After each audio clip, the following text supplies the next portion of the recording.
was unlike any script that I've been reading lately. We were just talking about it. Like it's kind of a movie that you don't see get made anymore. It has an older tone, but like she said, it does feel modern. And I think when I met Greg, the director, about it, Greg Berlanti, I thought we were gonna do this very like sort of pastiche sort of tone where like I don't know, like we were talking about His Girl Friday or something like that. And then he was like, no, I definitely want it to be you guys and like really play with it. And like he really wanted us to improv a little as well. And that kind of made it a little bit more modern and not so rigid. And I don't know, it just has like a really strange tone that I really loved.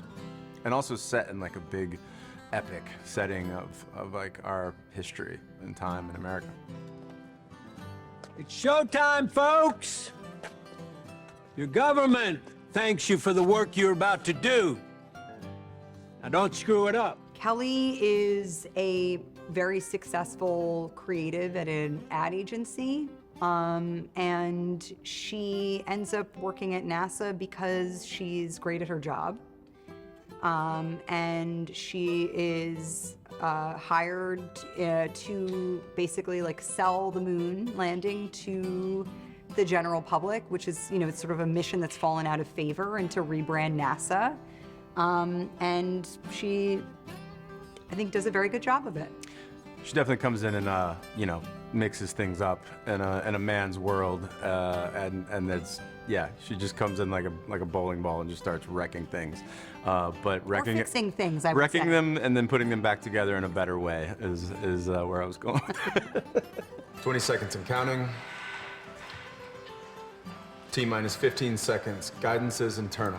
Cole Davis is my character, and he was taken from a few or a couple different like real people in the NASA program at that time. I won't name names because I don't want people to think that this is any amount of a, you know, nonfiction story. This is a full fiction fantasy in a time and place in America. But Cole he was a pilot, and he was a very good pilot, and he always wanted to go to the moon. He wanted it. It's why he came to NASA. Turns out that he had a medical condition that wouldn't let him go, and now he's going to take it upon himself to basically get all of his friends, his buddies, that are pilots themselves, you know, and they're very close, and he's going to be responsible for kind of coaching them to get to the moon. And there's been some very tragic things in the history of NASA when they were truly, when I say what they were working with technology-wise, I mean, just go look at a car from 1968. You know, it's all analog switches, and like, I don't know how they did it.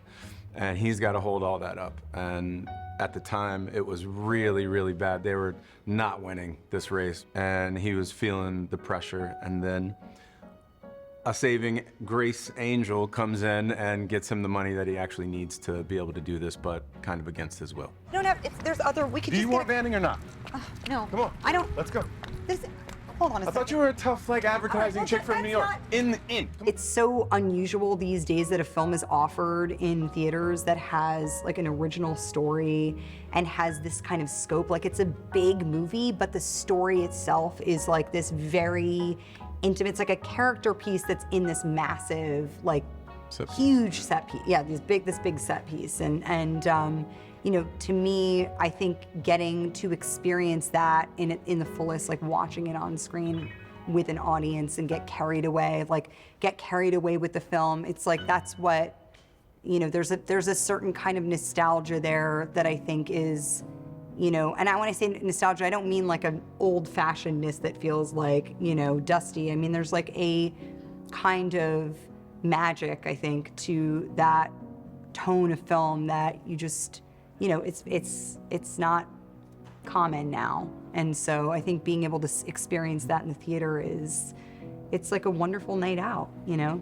I think it's really tough to reinvent the wheel in a way, like, and in this business where you've seen all the stories, and this was a real life thing that actually happened that we know about in our, you know, American history, and we've seen movies about it.